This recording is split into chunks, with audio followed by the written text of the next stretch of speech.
శ్రద్ధగా ఆలకించాలని ప్రభు పేరిట ప్రేమపూర్వకంగా మనం చేస్తున్నాను.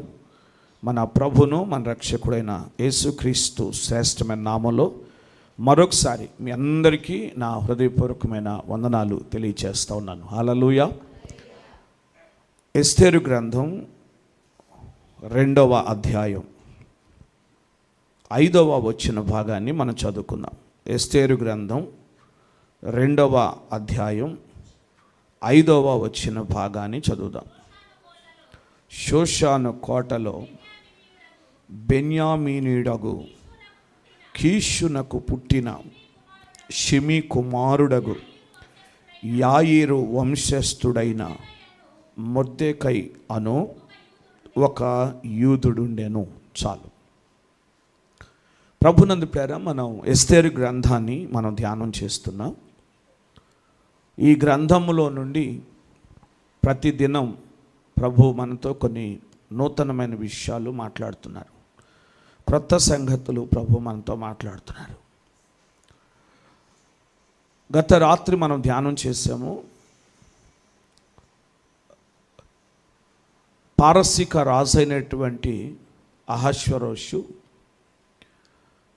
విచారముతో దుఃఖముతో పశ్చాత్తాపడుతున్నట్టుగా ఉన్నాడని ఆయన యొద్ద, ఆ రాజు యొద్ద ఉన్న పరిచారకులైన యవనస్తులు గుర్తించి ఆయన దుఃఖం తొలగిపోవునట్లు, ఆయన వేదన తొలగిపోవునట్లు, తనకు నెమ్మది మనశ్శాంతి కలుగునట్లుగా తన కొరకు ఏదైనా చెయ్యాలి అని చెప్పి ఆలోచన చేసి వెంటనే ఆ యవనస్తులు వచ్చి ఒక మంచి సలహా వారికి ఇచ్చారు. వెళ్ళిపోయినా లేకపోతే నిరాకరించినటువంటి వస్తీని మరలా తీసుకొని రావటానికి వీల్లేదు. ఆ పారసీక రాజ్యం యొక్క చట్ట ప్రకారంగా విడిచిపెట్టినటువంటి వస్తీని మరలా తీసుకొచ్చి రాజు ప్రక్కన నిలబెట్టడానికి కానీ, రాజు యొక్క సముఖమున ఆమె కనబడటం కానీ ఉండదు. ఇంకా కనుక ఆమెను తీసుకురావటం వల్ల పడదు. ఆయనకి ఎంత ప్రేమ ఉన్నా, ఆయనకి ఎంత ఇష్టమున్నా ఇంకా అది వల్ల పడదు. అందుకని ఈ యవనస్తులు సలహా ఇచ్చారు ఏంటంటే, అయ్యా, వస్తీ కంటే కూడా యోగ్యురాలైనటువంటి రాణిని నీ కొరకు తీసుకుని వస్తావు. మనకున్న సంస్థానాలన్నిటిలో కూడా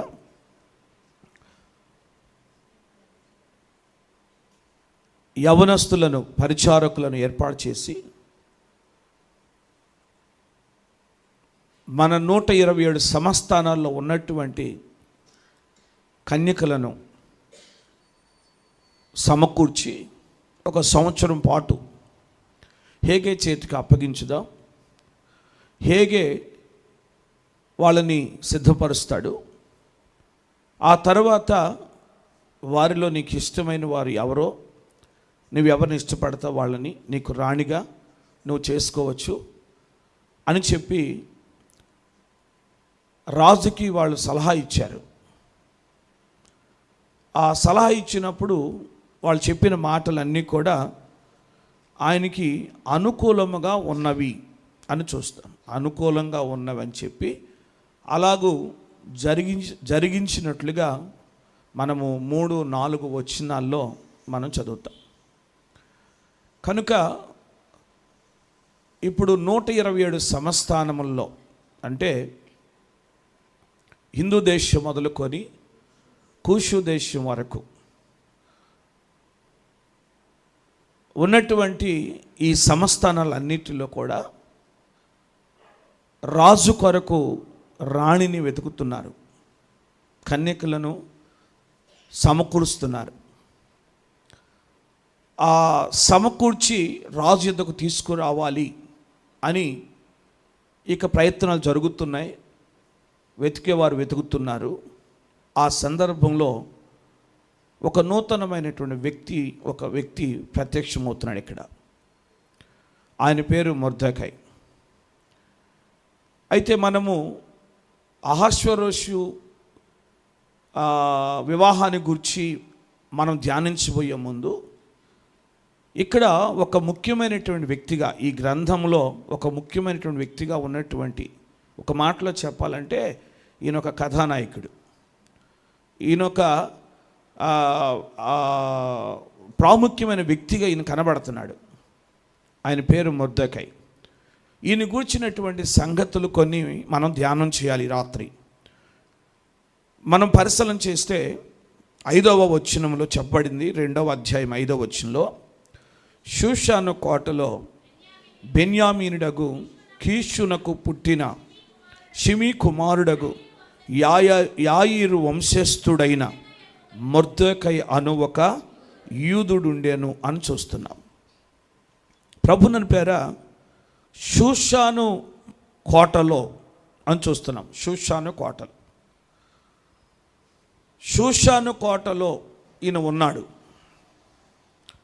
షూషాను కోట అంటే పారసీక సామ్రాజ్యానికి ఇది కేంద్రం. షూషాను అనేది పారసీక సామ్రాజ్యానికి ఒక కేంద్రం. ఈ షూషాను కోటలో మొర్దెకై ఉన్నాడు.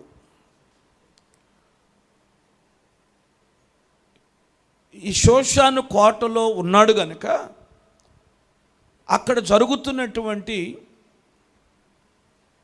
పరిస్థితులన్నీ కూడా, అక్కడ జరుగుతున్నటువంటి విషయాలన్నీ కూడా మొర్దెకైకి తెలుస్తున్నాయి. అవన్నీ జరిగేటప్పుడు మొర్దెకై అక్కడే ఉన్నాడు, ఆ షూషాను కోటలోనే ఉన్నాడు. ఒక భక్తుడు చెప్పాడు, అసలు ఆ విందులో కూడా ఉన్నాడు, మొర్దెకై ఉండి ఉంటాడు అని చెప్తున్నాడు.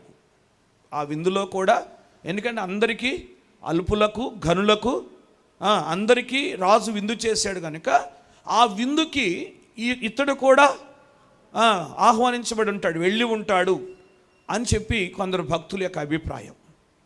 కనుక ఇతడు షూషాను కోటలో ఉన్నాడు. ఈ షూషాను కోటలో ఉన్నటువంటి ఈ మొర్దెకైని గురించి మనం పరిశీలన చేస్తే ఇతను గురించినటువంటి కొన్ని సంగతులు, ఇతడు యూదుడని, ఇతడు ఎందుకున్నాడు అక్కడ అనే విషయాన్ని గురించి 6వ వచనంలో రాయబడతా, చదవండి. బబులోను రాజైన నెబుకద్నెజరు యూదా రాజైన యెకొన్యాను పట్టుకొని పోయినప్పుడు ఇతడు యెకొన్యాతో కూడా యెరూషలేము నుండి చెరపట్టబడిన వారిలో ఒకడు. అది మొర్దెకై షూషానులో ఎందుకున్నాడు అనంటే, ఇక పూర్వపు చరిత్రకు ఆయన గురించి చెప్పాల్సి వచ్చింది, పూర్వపు చరిత్రకు వెళ్ళాల్సి వచ్చింది. బబులోను రాజైన నెబుకద్నెజరు యూదుల మీదకి దండెత్తి వచ్చి యూదుల రాజైనటువంటి యెకొన్యాను పట్టుకొని తనతో పాటు యూదులను అనేకుల్ని అతడు చెరలోకి తీసుకొని వెళ్ళాడు.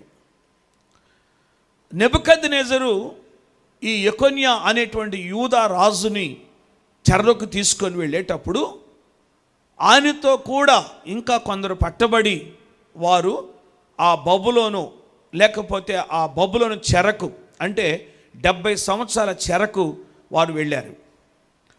ఆ చెరకు వెళ్ళినటువంటి వారిలో ఆ రాజవంశపు వారైనటువంటి వారు ఉన్నారు, యూదులు ఉన్నారు, బెన్యామీనీలు ఉన్నారు.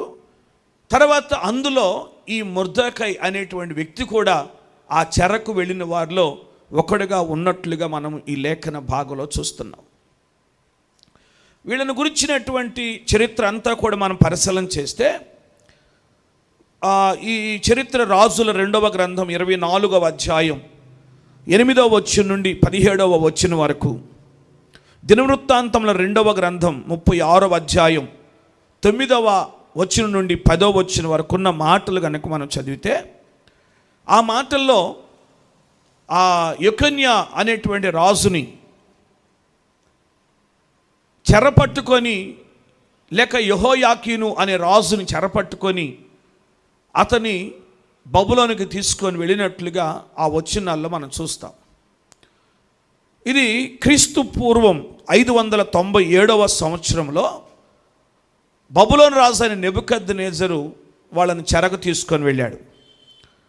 ఆ చెరకు తీసుకొని వెళ్ళినటువంటి సందర్భంలో మొర్దెకై కూడా వారితో పాటు ఆ చెరకు వెళ్ళాడు కనుక ఆ 70 సంవత్సరాల బబులోను చెరలో మొర్దెకై కూడా ఉన్నాడు అని చెప్పి మనం గ్రహించాలి. 70 సంవత్సరాల బబులోను చెరలో మొర్దెకై కూడా ఉన్నాడు అని చెప్పి మనం గ్రహించాలి. ఆ తరువాత కోరెషు దినాల్లో, కోరెషు లేక బబులోను సామ్రాజ్యం పారసిక రాజైనటువంటి కోరెషుకి హస్తగతమైన తర్వాత ఆ కోరెషు పరిపాలనలో ఇశ్రాయేలుకి యూదులకి ఆ బబులోను చెర నుండి విడుదల కలిగింది. ఆ విడుదల కలిగినప్పుడు అందరూ ఒకేసారి యెరూషలేముకి తిరిగి రాలేదు. మొదటి గుంపుగా ఒక మొదటి విడతలో జెరుబ్బాబెలు యెహోషువ నాయకత్వంలో కొందరు ముందుగా బబులోను నుండి యెరూషలేముకి వచ్చి మందిరం కట్టారు. తర్వాత మరొక గుంపు ఎజ్రా కాలంలో మరొక గుంపు వచ్చారు. తర్వాత నెహెమ్యా కాలంలో మరొక గుంపు వచ్చారు. అయితే ఈ మొదటి గుంపు వచ్చిన తర్వాత ఇంకా మొర్దెకై అక్కడే ఉన్నాడు. అక్కడ ఉన్నవారిలో అంటే చెరలో ఉన్నవారిలో మొర్దెకై అక్కడే ఉండిపోయాడు. అతడు ఇంకా యెరూషలేముకి రాలేదు. అతడు షూషాను కోటలో ఉన్నాడు. అయితే ఆ షూషాను కోటలో ఉన్నటువంటి ఈ మొర్దెకైని గురించి మనం పరిశీలన చేస్తే మొర్దెకై అనేటువంటి పేరు అక్కడే ఆ పారసిక దేశం యొక్క పద్ధతిని బట్టి ఆ పేరు అతనికి పెట్టబడి ఉంటుంది అని చెప్పి పండితుల యొక్క అభిప్రాయం. ఎందుకు అనంటే ఆ మొర్దెకై అనేటువంటి మాటకు అర్థం ఏంటంటే కొద్దిపాటి మనుష్యుడు అని అర్థం. మొర్దెకై అంటే కొద్దిపాటి మనుష్యుడు అని అర్థం. అయితే ఈ మొర్దెకై అనేటువంటి పేరు బబులోను దేవత అయిన మర్దుక్ అనేటువంటి పేరును బట్టి అతనికి మొర్దెకై అని పేరు వచ్చి ఉంటుంది లేక పెట్టి ఉంటారు అనేటువంటి ఆలోచన మనకి కలుగుతూ ఉంది. మర్దుక్ అనేటువంటి ఒక దేవత, బబులోను దేశంలో చాలా దేవతలు ఉంటారు. చాలా రకాలైనటువంటి ఆరాధన, చాలా రకాల విగ్రహారాధన అక్కడ జరుగుతూ ఉంటుంది. చాలా రకాలైనటువంటి దేవతలు అక్కడ ఉంటారు. కనుక ఆ దేవతల్లో మర్దుక్ అనేటువంటి ఒక దేవత ఉంది. ఆ దేవత పేరు ఇతనికి పెట్టి ఉంటారు అని చెప్పి మనం ముఖ్యంగా పరిశీలన చేస్తే చరిత్రను ఒకసారి జ్ఞాపకం చేసుకుంటే 5వ శతాబ్దంలో ఈ మర్దుక్ అనేటువంటి దేవత ఆ దేశం అంతట్లో కూడా ఒక ప్రఖ్యాతి నొందిన దేవతగా, పేరు పొందినటువంటి దేవతగా 5వ శతాబ్దంలో ఆ దేవత యొక్క ఆరాధన విరివిగా జరిగినట్టుగా మనము ఆ చరిత్రను బట్టి మనం గ్రహించవచ్చు. అయితే ఈ మొర్దెకై అనేటువంటి ఈ వ్యక్తిని గురించి మనం పరిశీలన చేస్తే ఇతడు బెన్యామీను గోత్రికుడు. ఈయన ఎవరంట? బెన్యామీను గోత్రికుడు. మరొకసారి 5వ వచనం చదవండి. షూషాను కోటలో బెన్యామీనుడగు కీషునకు పుట్టిన షిమీ కుమారుడగు యాయీరు వంశస్థుడైన మొర్దెకై అను ఒక యూదుడుండెను. ఇక్కడ బెన్యామీనుడైనా అని ప్రారంభించి చివరికి వచ్చేసరికి ముగింపులో ఏమంటాడంటే యూదుడుండెను అని అంటాడు. బెన్యామీనుడు యూదుడు అని అంటే బెన్యామీనుడు అసలు వాస్తవానికి మొర్దెకై బెన్యామీను గోత్రికుడు. అంటే యూదా గోత్రికుడు మాత్రం కాదు, బెన్యామీను గోత్రికుడు. ఈ బెన్యామీను గోత్రాన్ని గురించి అక్కడ ఏమంటాడంటే బెన్యామీను గోత్రికుడైన కీషు అని చెప్తున్నాడు. బెన్యామీను గోత్రికుడైన కీషు. ఈ కీషు ఎవరు అని అంటే ఇప్పుడు ఈ బెన్యామీను గోత్రికుడైనటువంటి కీషు సౌలు, ఇశ్రాయేలు రాజు అయినటువంటి సౌలు యొక్క తండ్రి పేరది కీషు. మనం చూస్తాం సమూయేలు మొదటి గ్రంథం 9వ అధ్యాయం 1వ వచనం చదవండి. ఎవరంట ముందు అఫియాకు పుట్టిన బెకోరతు కుమారుడైన జననమైన అబియేలు కుమారుడైన కీషు అను బెన్యామీనుడు ఒకడు ఉండెను. కీషు అను బెన్యామీనుడను ఒకడు ఉండెను అని చూస్తున్నాం. కనుక ఈ కీషు అనేటువంటి వ్యక్తి బెన్యామీనుడు. ఇతడు సౌలు యొక్క తండ్రి, ఇశ్రాయేలు రాజు అయినటువంటి సౌలు యొక్క తండ్రి. అయితే ఇంకా కొంచెం ముందుకు వస్తే అక్కడ ఏమంటాడంటే కీషుకు పుట్టిన షిమి అని అంటాడు. కీషుకు పుట్టిన షిమి అనేటువంటి మాట మనం చూస్తున్నాం. ఈ షిమిని గురించి మనం పరిశీలన చేస్తే సమూయేలు 2వ గ్రంథం 16వ అధ్యాయం 5వ వచనంలో మనకు కనబడతాడు. సమూయేలు 2వ గ్రంథం 16వ అధ్యాయం 5వ వచనం చదవండి.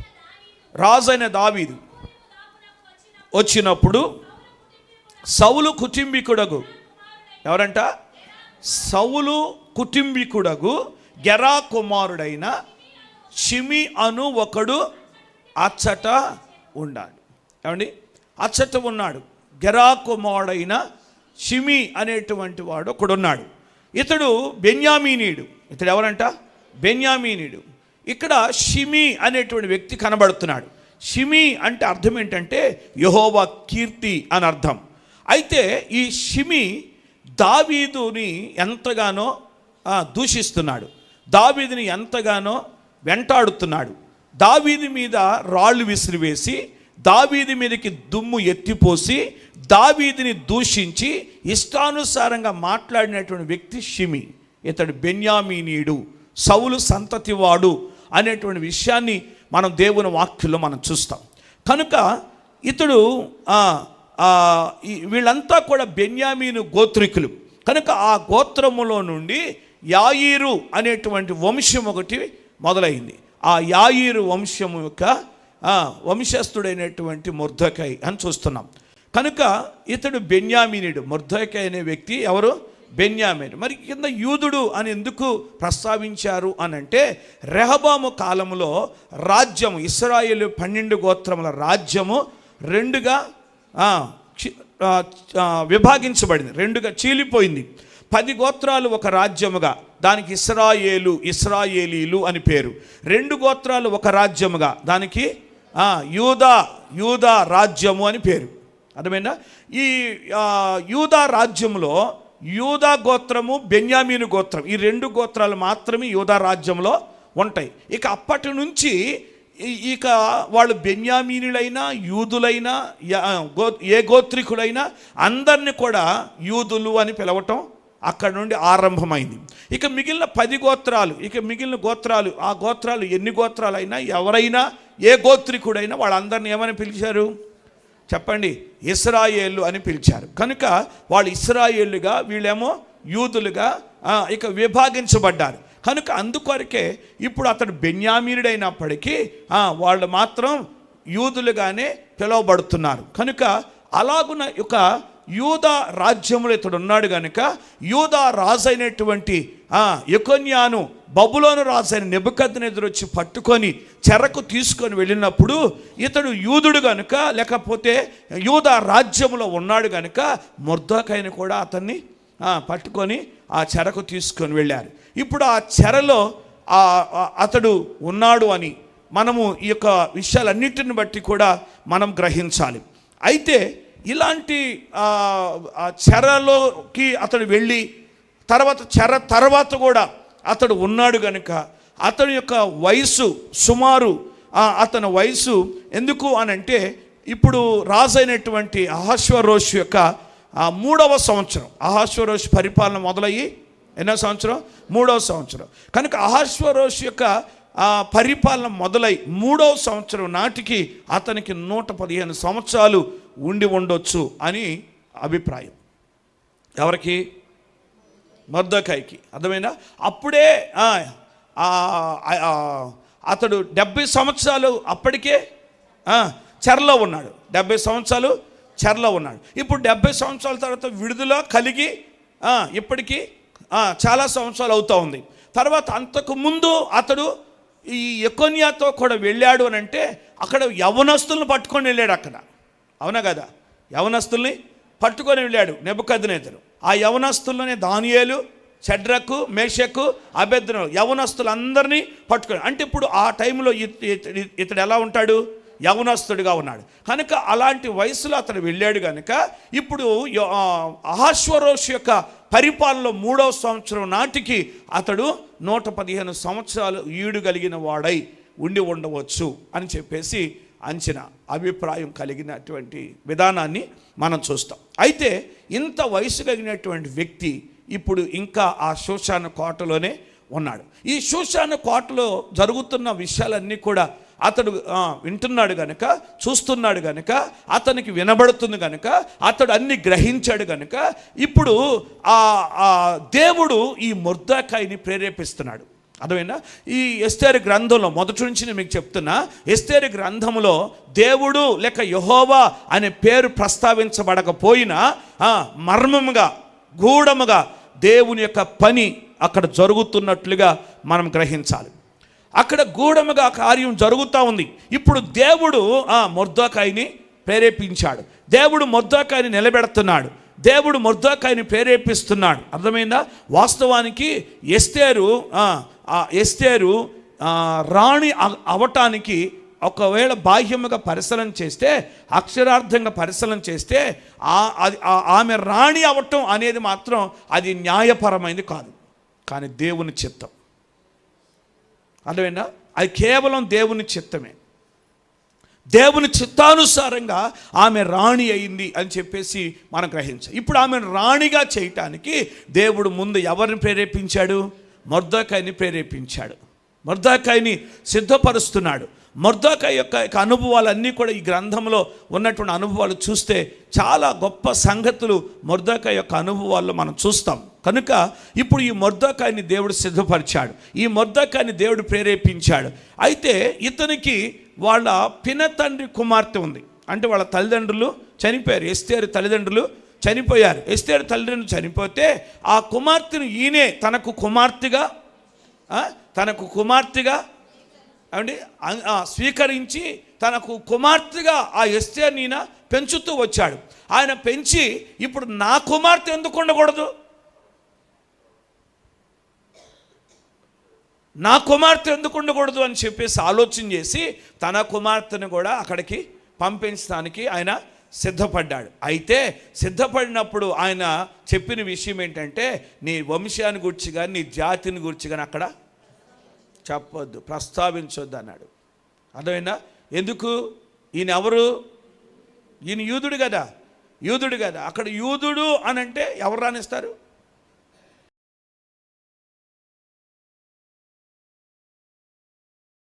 ఎవరు చూపించలేని ఇలాలో నన్ను వీడిపోని